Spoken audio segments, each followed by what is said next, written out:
Welcome to The Table, the podcast where we share real stories, struggles, and victories as we walk together in faith. Welcome back to our series on things that can make community challenging or maybe a little bit difficult in some situations. I am so grateful to our guest this week, Dana Dorris, for showing up and talking about a ministry that's really near and dear to her heart, the deaf ministry.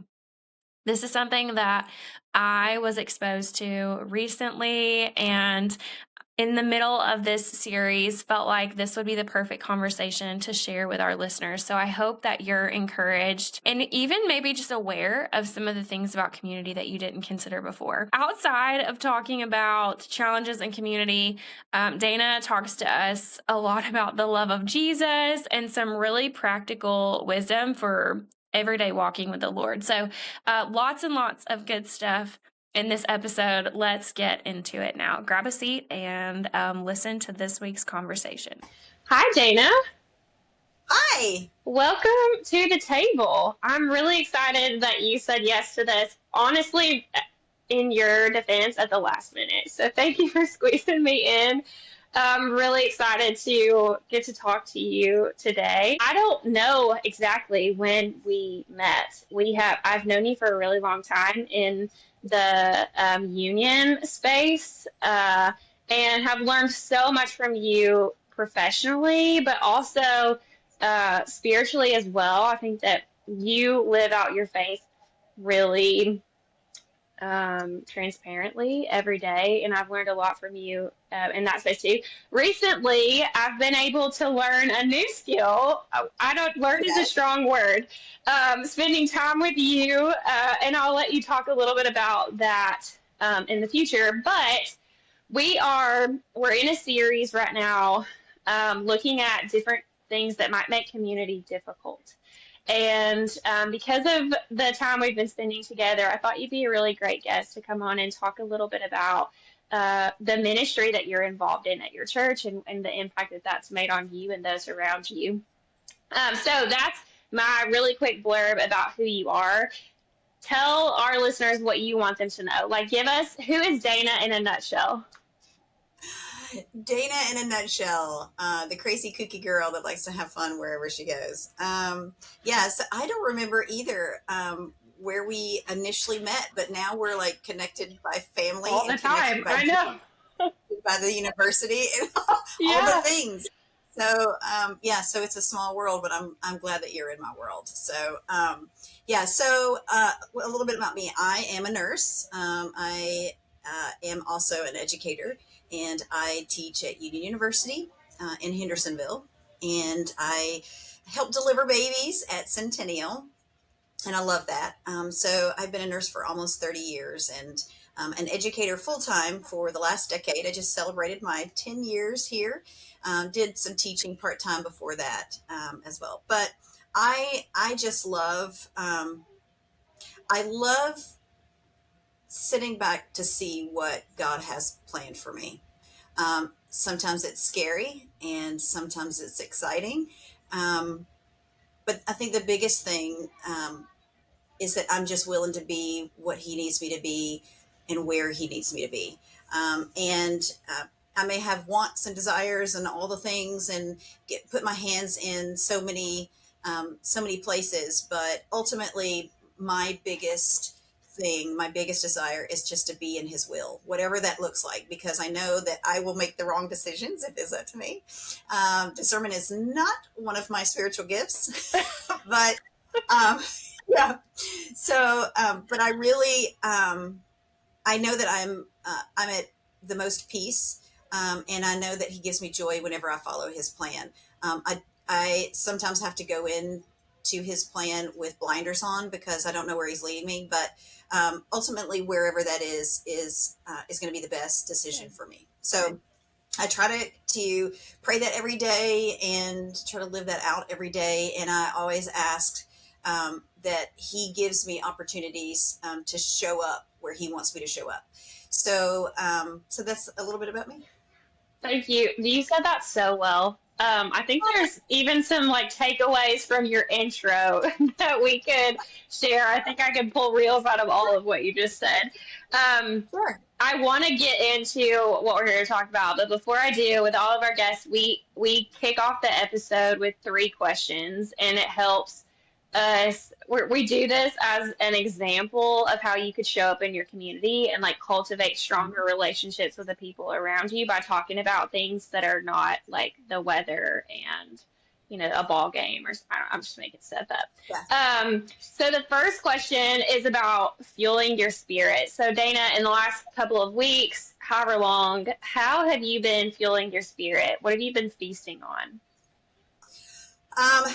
Actually, oddly enough, my husband and I have been watching. We've started watching The Chosen. Oh, I know. It's life changing. It it is. is good. And I love it. And I try to stay in the perspective of, yes, there are some artistic things that they would do just to kind of sort of beef up the story or whatever. But at the same time, in my spirit, I keep in the reality of Jesus was here, just like I'm here. And I'm probably going to get emotional, but it's like when I see people around him struggle and he wraps his arms around them, I cannot wait to take just the fastest run I can. And that's my goal. I want to see him standing there with his arms open, waiting to hug me the way that I see him and the way that I know that he loved on people whenever he walked on the earth. And what we have is the Spirit, and he left us with the Spirit. And I'm so thankful that he did, because that's what I need right now. And he knew I wouldn't necessarily need him right next to me right now. He left me with his Spirit, and that's enough. That's enough for me. So we've been watching that, and just lots of prayer, lots of realization of just how well he loves and how encouraging he is, but also at the same time, how he allows struggles in our lives.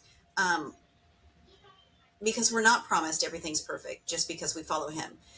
But he promises that he's never going to leave us, right? I don't think anywhere in the Bible it says, God will not give you anything that you can't handle. Well, I don't think it says that, but I do know that he's never going to leave me. And I think that's more powerful than anything that we could make up that we would love to see in the Bible, right? But he's not gonna leave us. So even in the struggle, even in the uncertainty, even when you're not sure which direction to go, all I want to do is depend on him. And so if I give it to him, he's got it. And his decisions are much better than mine. His plan is much better, much more wise than any plan that I could ever have. So really that's what we've been doing. And we've really gotten some good fulfillment in it. Keeping the perspective where it needs to be as a Christian. You don't want to ever read into anything or believe something that just has been added to the story. But our faith is strong enough to be able to see the perspective of what it needs to be and take the lessons out of it that he wants us to take. So we've really, really enjoyed that series. And I know that some people do and some people don't, and everybody has their own opinion, but I think the most important thing is to keep it where it is, keep it where it needs to be, and allow the Lord to give you the lesson that he wants you, or the message that he wants you to take out of it.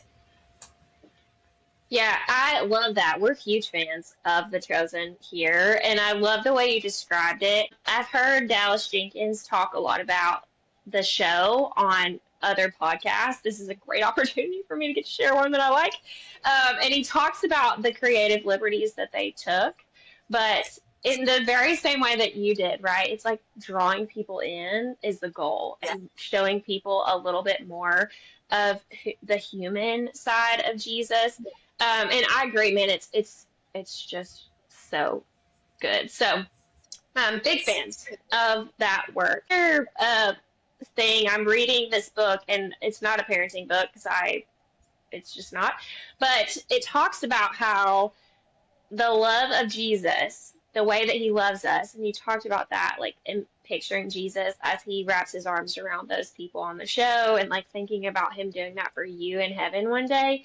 Like that's the thing that we want our kids ultimately to learn is that I loved you. Like I love my Millie and I love my Libby, but the way that I love you doesn't even compare to how Jesus loves you. And Right. isn't that Yeah. our goal for all believers to share with people who don't know Jesus? Is like, I can love you, I'll show up, and I can love you to the best of my ability, but it doesn't even compare to how much Yeah. Jesus loves you and the way he loves you. So I good. heard a story.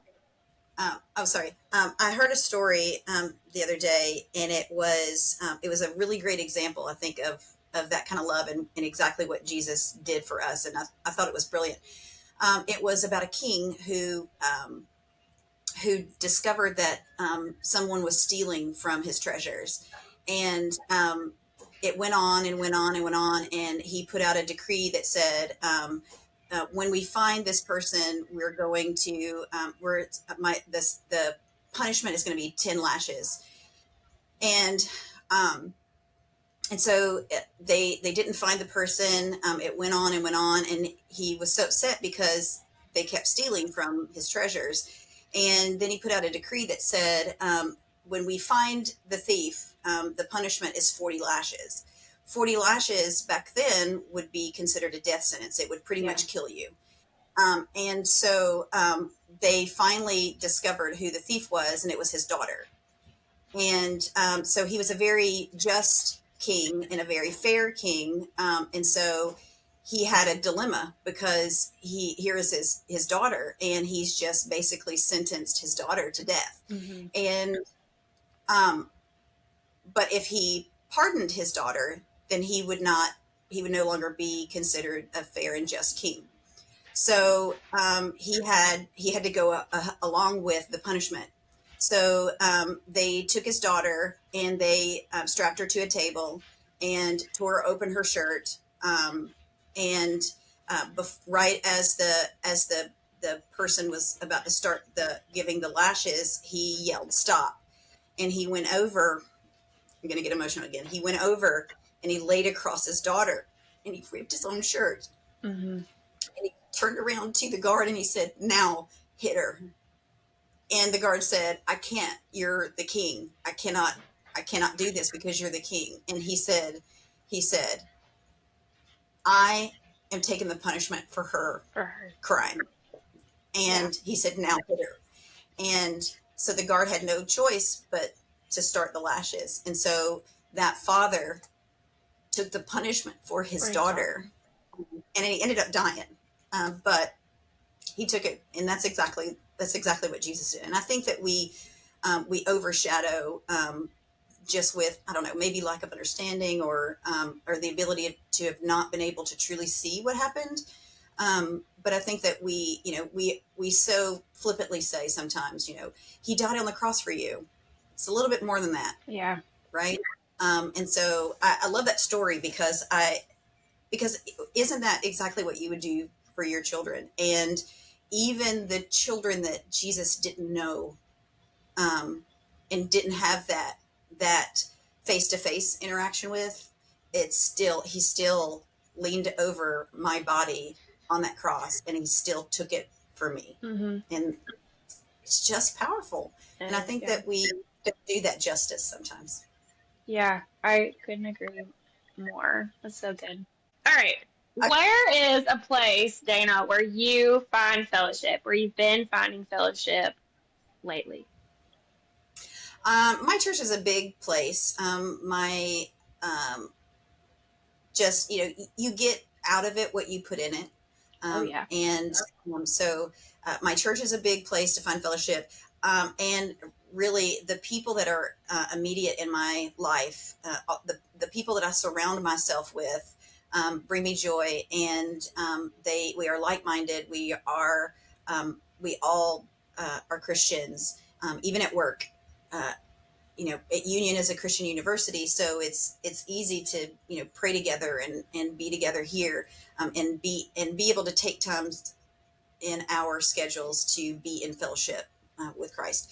but also, even at the hospital, there are friends at the hospital that we openly talk about our prayer life. What are we praying for? What are we struggling with? What do we, we're open, even though it's a secular place, we're open to the, hey, this is what I'm going through, or this is something that's happening in my life. I'm going to need my prayer people. Right. Yeah. So I'm fortunate enough, I think, to be able to say that I truly surround myself, and wherever it is that I go, whether it's my home or with friends or at work or whatever, in a church, I'm surrounded by like-minded, like-hearted people. So I find a lot of fellowship in him. Just very open worship, open fellowship. Mm-hmm. In all the different places, I love that you have found those opportunities in all the places where you exist and are working and doing things to have that fellowship with other believers. I think that's great. The last question is about forgiveness. So, Dana, to me, who you know pretty well, and to a bunch of people that you've never met, tell us all something that you need forgiveness for lately in your everyday life. Oh, I could write a book, probably, my everyday life. I would say probably questioning my purpose, trying to take things back, whenever I say, I'm giving it to you, Lord, I'm giving it to you, that I oftentimes don't do that.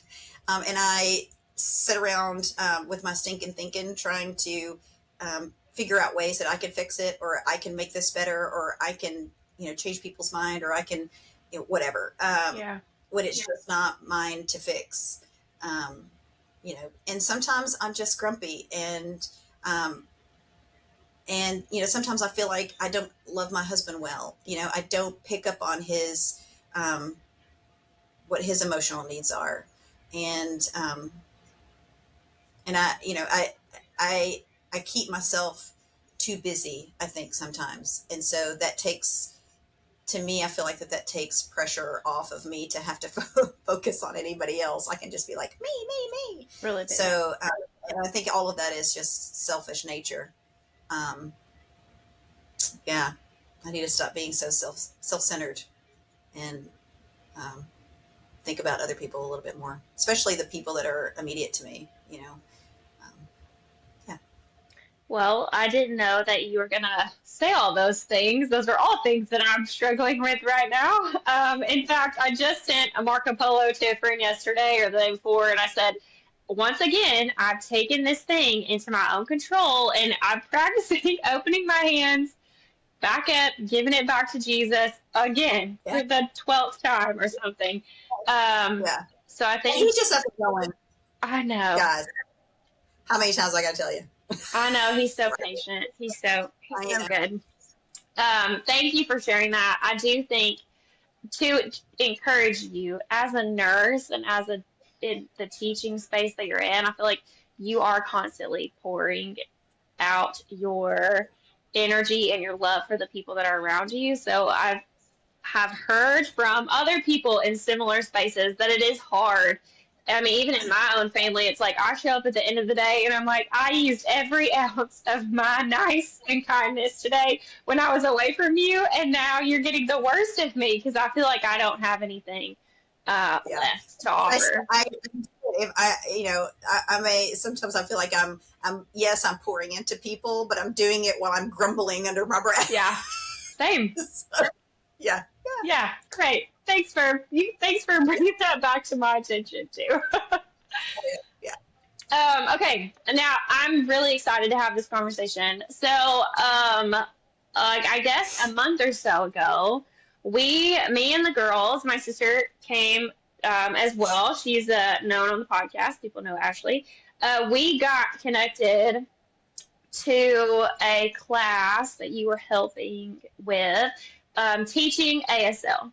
And my girls they learned some sign language at school, so they were really excited. It was something that we could do in our community, which was really fun. It was free. And it was 4 weeks, and we just wrapped up spending that time and learning a little bit more about ASL. I will say my 6-year-old and 9-year-old learned way more than this 34-year-old did, but it was so fun and just such a great experience, and really opened my eyes, I think, to some of the challenges that someone with a hearing difficulty might experience that I've never considered before. So, in this series of what makes it hard to be in community, I thought you'd be the perfect person to come and talk about some of the difficulties that you face when communication is harder, or there's a barrier in communication. So I'm gonna let you kind of just kick us off. Like, tell me, how did you get connected to the deaf community, this ministry at your church? We'll start there.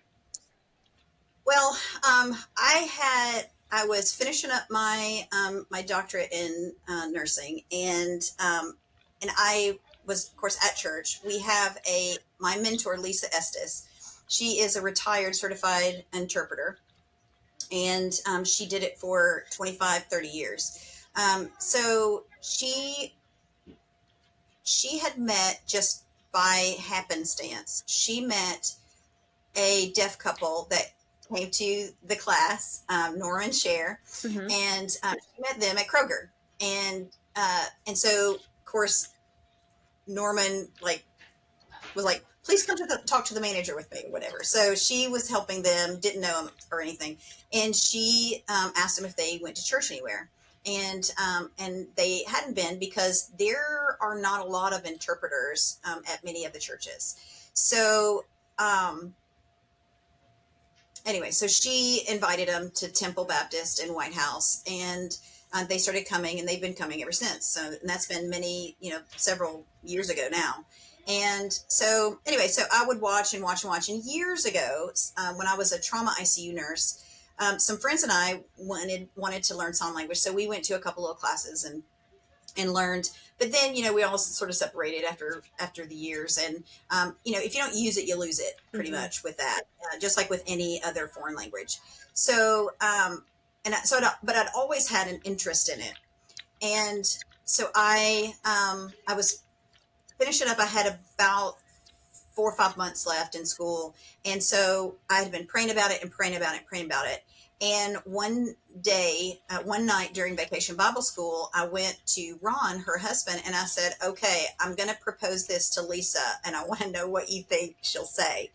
And he said, what is it? And I said, I feel like the Lord is leading me to join the deaf ministry. And he said, funny, she's been praying and asking the Lord to send her someone else. And I was like, wow, how about that? So Marie, who is our pastor's daughter, she had already been working with Lisa and learning sign language and all of that. And Lisa had been mentoring her. So she was in it. She's been in it for about a year more than I have been in the group. And so both of them just became my teachers and my mentors. And so I went to Lisa's house. We scheduled some time, and I would go once a week to her house, and we would have lessons and all of that. And she told me what book to buy, and some reputable websites to go to. And so I did, and I just practiced, and I practiced, and I practiced, and I practiced. And so I've been doing it for about 3 years now. And I had just said, I can't start until I finish school. Yeah. So, because it was a lot. And so, and of course, Jason is like, is there ever a time that you're not going to learn how to do something? And I was like, yeah, probably not. Probably not. So, but anyway, so he's like, you just did this.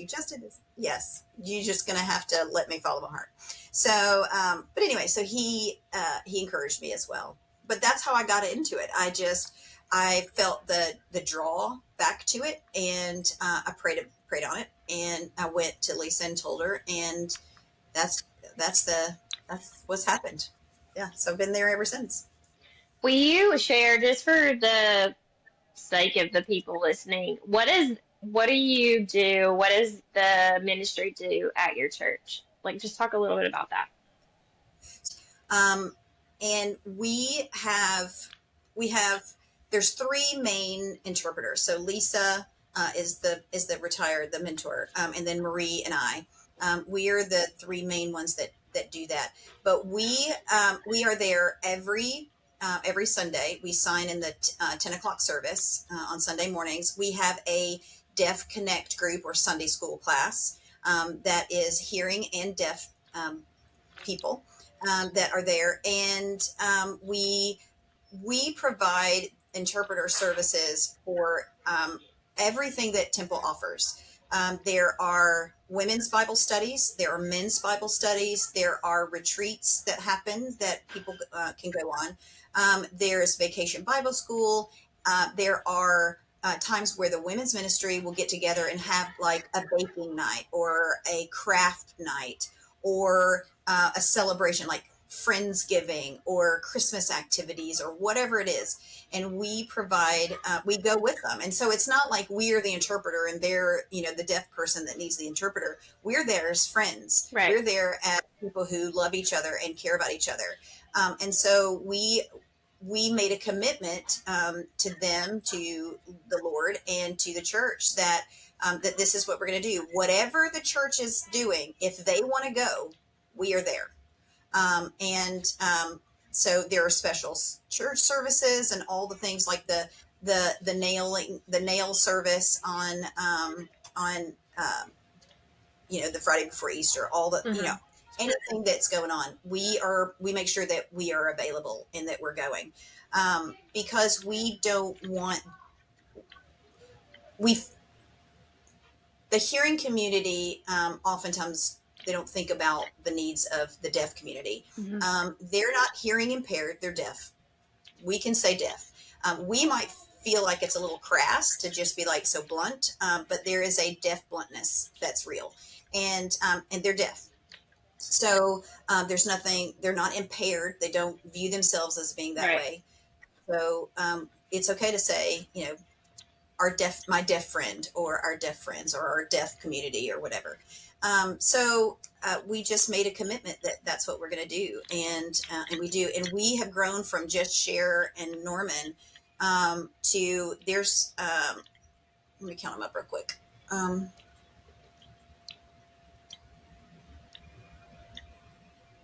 There's probably 7 or 8 deaf people that come now.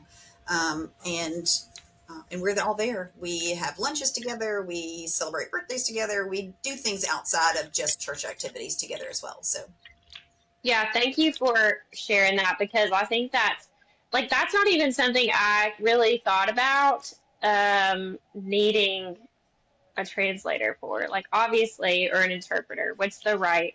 Is it translator or interpreter? Interpreter. And I think in one of the classes that we went to, they were talking about signing the music, and like if something happens in the service, like you just don't. I just didn't think about someone who is deaf, like they don't hear a testimony that someone gives, or like if a really loud noise happens and everybody turns and looks, like a deaf person has no idea what's going on, and so that's y'all are helping bring them into that experience so they get the full experience when they're there. So I love that you shared some of that. We're gonna link. We'll talk about this in a minute, but some of those resources that you talked about, I want to link those in the show notes, because I think we want people to go to reputable places to learn more about this if they're interested. So we'll definitely put some links to those books and videos and stuff.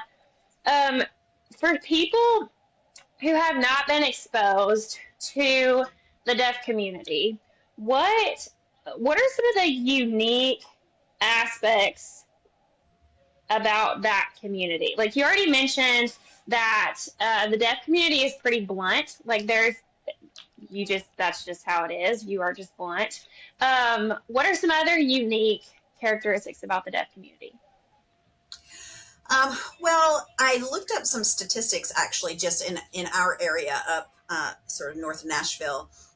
And Sumner County has a total population of about 213 to 218,000 people just in Sumner County.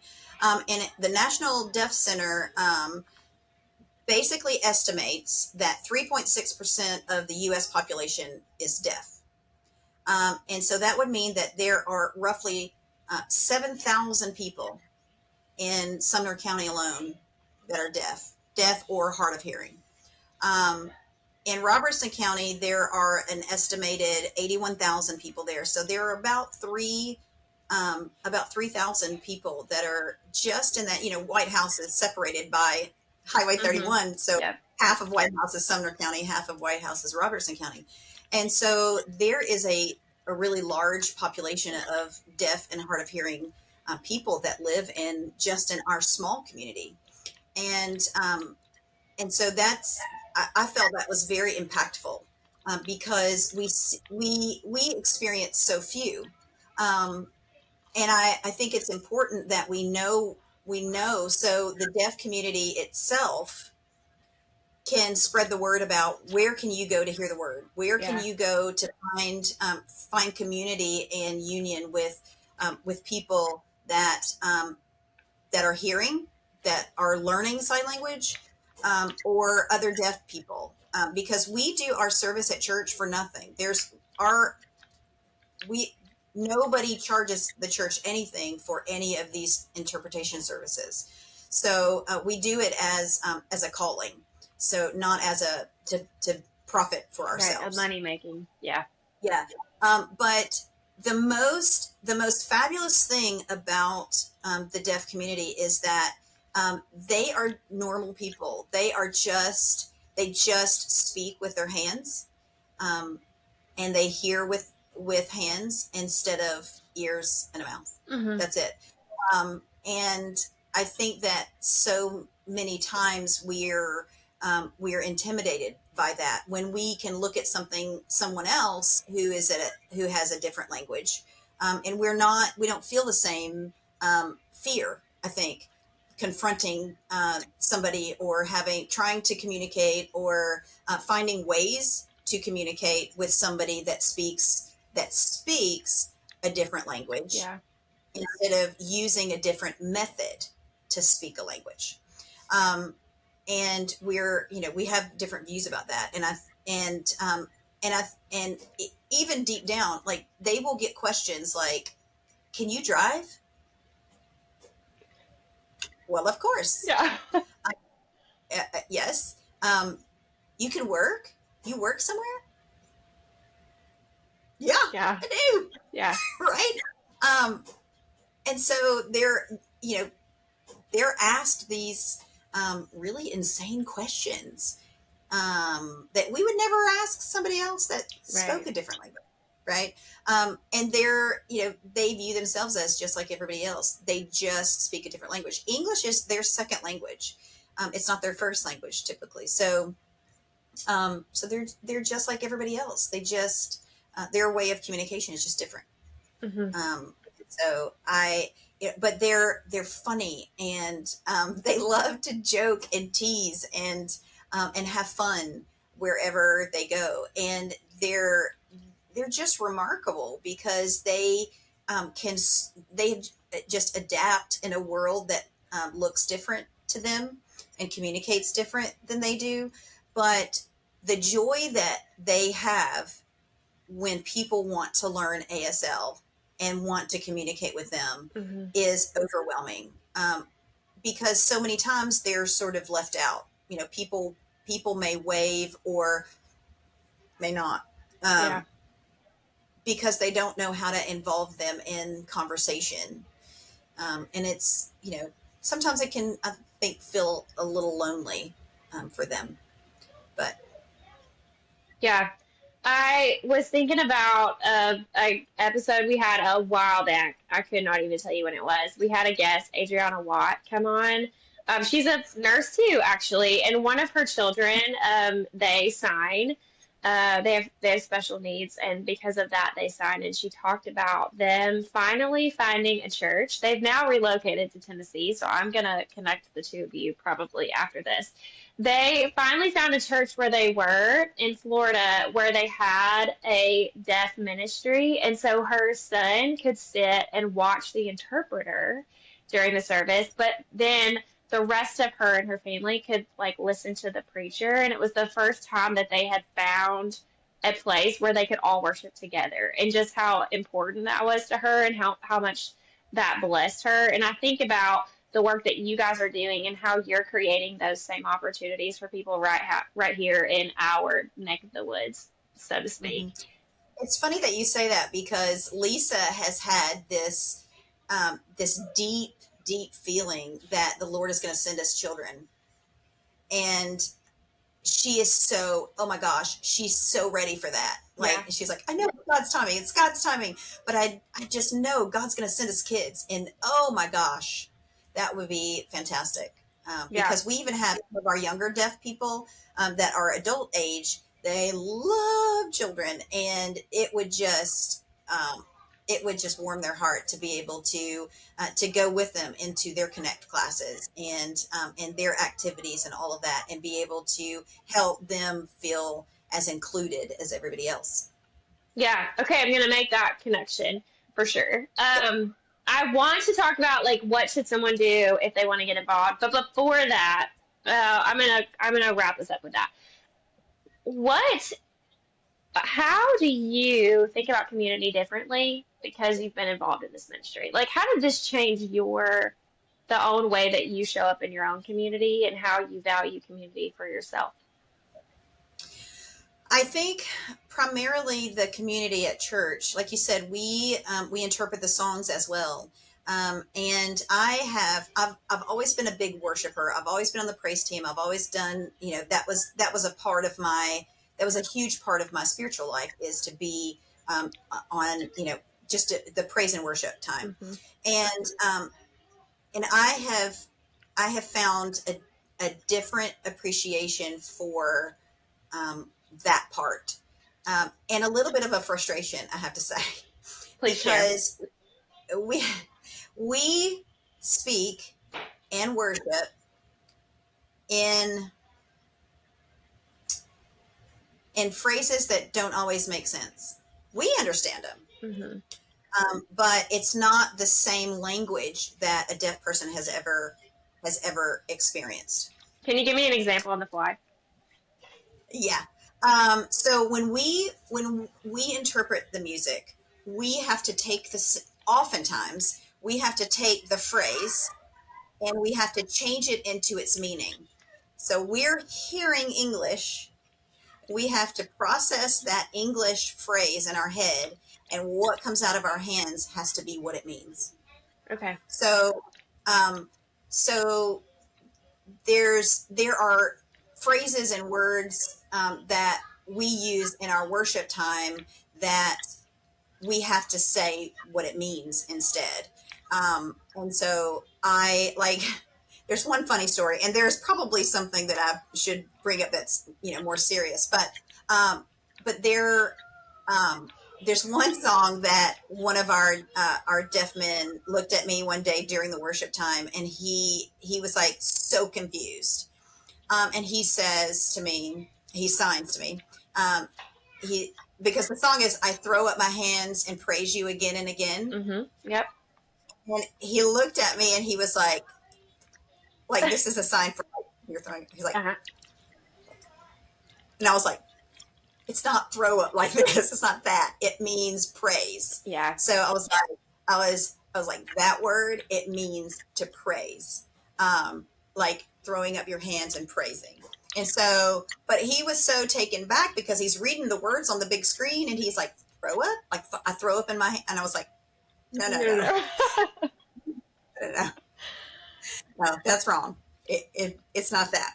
So, and then another one that the worship leader likes to sing during, for weeks that we have baptisms. It's I'm going down to the river. I'm going to be buried alive. Um, I want to show my Heavenly Father that the man I used to be has finally died. You see my dilemma? You see the dilemma? Yeah.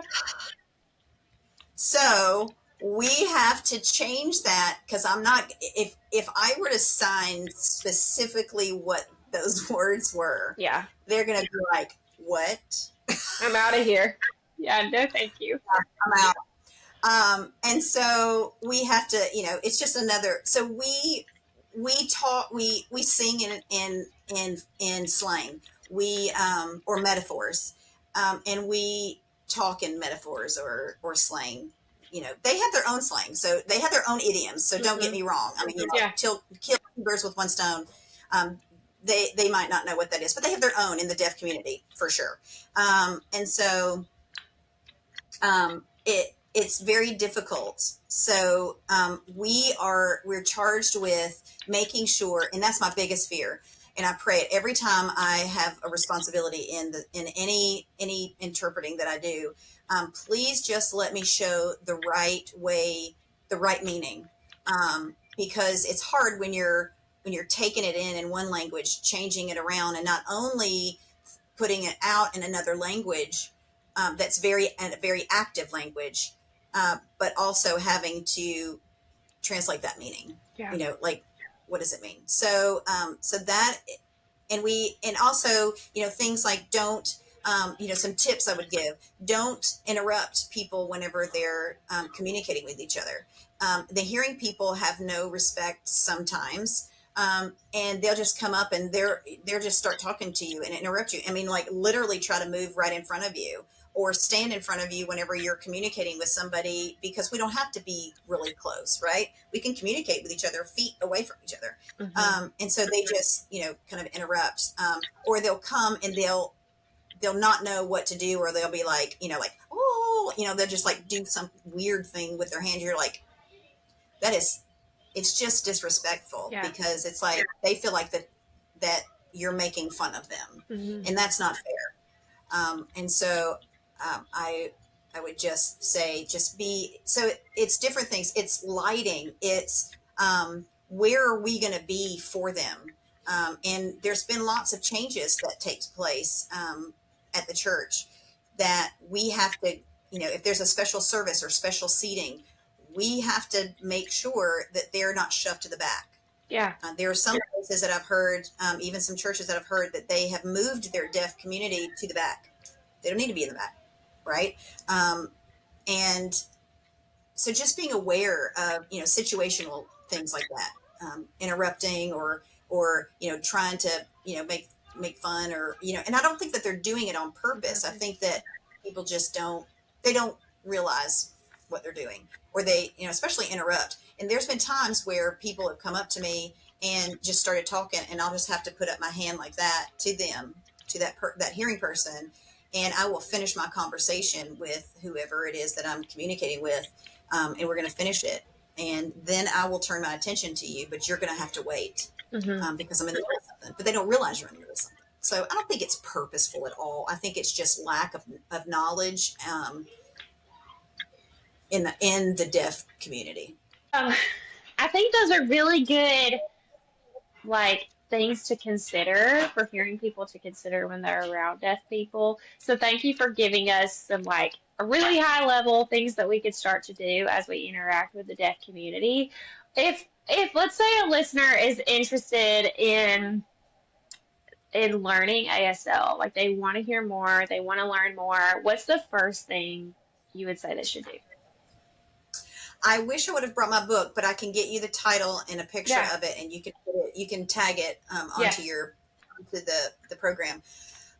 There's some really one in particular that I use, and it goes through one sign language book, and it will take you through steps. So it'll be like it's broken down into 3 sections. So you're advancing with every section. But it starts with the basics, goes to level 2, goes to level 3. So that is a really, really good, the book that I'll send you is a really good book to use. And I actually bought that book for my 12-year-old granddaughter, who also took sign language in school and is really super interested in it. So she's using that one. There are some credible websites. I know that Bill Vickers, Vicars, he is phenomenal. And he's a deaf professor at a university and teaches ASL at the university. And the way he does it is just brilliant. Anybody who if you've never seen sign language before, ever in your life, and or try to study it or anything, you can pop onto his YouTube videos, and there are hundreds of them, and they're all free, full length. I mean, some of them are an hour or more, and you can start at the beginning. You can start at video number 1 with him, and you can go all through them, and they're all free. And your very first video, you will come away with knowledge of whatever it was that he is teaching in that video. There are, I would stay away from TikTok. And it's just because some people will include more of their family slang whenever, that they've learned, or from friends or whatever. But you have to be careful with where you're going to really truly learn what, how to do ASL properly. There are some paid sites which are good because they, some of them will give you, they'll go through a lesson, and then they'll have like little quizzes at the end, and you can self-test, and and be able to sign, but also watch what they're doing, and pick out the words and whatever. But I think that there are enough that are don't cost any money. So I think just trying to reach out, and if you're in a community or close to a community that has interpreters, and has some deaf friends that are there, reaching out to them and saying, I'm interested in learning sign language. We are welcoming to anybody at Temple, and so when we give our free classes there, we do it a time or two a year. And when we do that, anybody is welcome to come. You don't have to be a member at Temple. You don't have to do any of that. But if you're interested in it, we'll help with that. So I think just reaching out to and making connections is another way. If you know somebody at somewhere that has interpreting at their school or whatever, there are other ways as well. There are formal ways to learn sign language. I think Bridges, I'll have to check on this, but Bridges in Nashville is an interpreting service. But there are different community colleges and things that you can go and study ASL formally. But you just have to watch out, because some people online are not going to teach you the right sign. And so you always want to be confident in what you're learning. Yeah, that's great. That's a ton of things that we'll put all that in the show notes so that people have them. Before we wrap up, Dana, what's something that you wanted to share that I didn't ask you about yet? Oh my gosh. If you see a deaf person out in your community, don't shy away. Just even if you just wave to say hello, they're going to appreciate that. You may not know anything. I went to an event. The ladies went to Cheekwood a couple of years ago at Christmas to see the lights, and a bunch of women are there. And my deaf friend, came, and so I was there with her, and we had such a great time. But we were all standing around together, and the ladies were like, "How do you say hi?" And I'm like, and they're like, "No, how do you sign hi?" Yeah. And they were like, "No, like show us in sign language." I was like, "This is sign language." Hi. Yeah. And they're like, "Oh," and so, just don't shy away from them, and learn. Even if you take it upon yourself to just learn a few things, like hello, good to see you, or whatever it is, or how are you, or have a good day, something like that, where their response back to you is not going to be this long, drawn out, 10-minute sign language session. But even just waving hello and saying hello and giving them a smile, just do that. You wouldn't shy away from somebody else that you would do that with somebody who didn't speak English, right? And even as nurses, we tend to shy away from, people feel more intimidated walking into a patient's room of somebody that looks like them, lives in the same place or whatever, but just can't hear. They're deaf, and we get more nervous going in there than we would going into somebody that spoke Spanish or French or whatever. And I don't know why that is, but it is. So even in the nursing community, it is. Afraid they're going to try to communicate with us. Well, they can write, they can read, they can text. They can. It's a lot easier with a deaf person than another language.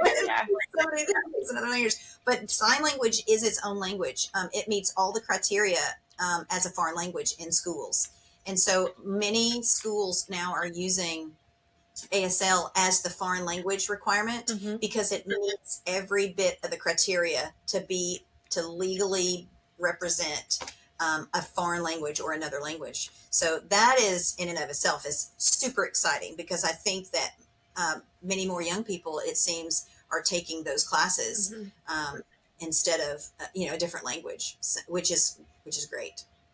Yeah. Something that I noticed that you do, and I would encourage people who are starting to learn ASL to do this too. In fact, Millie, her favorite sign for me is no. Like, I can't tell you the number of times that I see her sign no to me in a day. Yes, I'm like, stop. Yes. That is what you do. You start to do it all the time. Like, I've seen you in teaching OB nursing classes, and you're teaching them to sign different words as you talk. Yeah. And so integrating it into all of your life probably makes it feel more comfortable when you're like interacting with a deaf person or trying to communicate with a deaf person. So I love it. It's really hard to sign and voice at the same time. Yeah. Like, really hard to do that. And so sometimes I feel like whenever I'm doing that, I'm signing and speaking at the same time, I'm like, because I'm literally putting out two languages at the same time. Yeah, it's a superpower. And I could do it. I could say it on my lips, but it's something about coming out in the voice that just makes me like crazy. But I can say it on my lips the whole time and sign, and I'm fine. But it's like, but I do try to bring something out. Like every time we pray, I'm like, amen. If I want them to be successful, I'm like, success, like just different things. And they seem to really like it. So I'll keep doing it as long as they'll put up with me. Oh yeah, you should keep doing it for sure. I just want to say thank you for doing this and coming and talking about this. We can edit this out if you're not cool with this, but if people want to reach out to you for more information, can I connect them back to you? Sure. Okay. Yeah. Okay. We want to build the community because the more we can get it out, especially up in our little spot north of Nashville, if we can get it out there, we would love to see our the ministry grow. We would love to see kids and more adults, more families that sign, or they're deaf, or they're hard of hearing, or wear cochlears. We don't care. We just want you to come, and we want to be able to share the word with you in a way that you can understand it. So yeah, we just would love it to just grow. Okay, we'll see what we can do to help that. Thank you. Thanks again for taking this time out of your day, your busy day, to sit with me. And I think that our listeners are really going to enjoy this conversation. So thank you. You're very welcome. That was so good. Thanks for coming to the table. We hope today's conversation encouraged you as you seek Jesus in the big moments and the little ones. Check out the show notes for any scripture, resources, whatever we talked about today. Feel free to share this episode, leave a comment, ask a question, or share your thoughts with us. Come back and join us again next week. We'll be right here. If you haven't already, go follow or subscribe wherever you listen, and find us on socials to catch up if you don't have time to listen throughout the week, or just to find out what all the next episodes are about. Also, we know you have things to say, examples to share, wisdom to give, so look for opportunities this week to share with those around you or even with us. All right, we'll see you next time.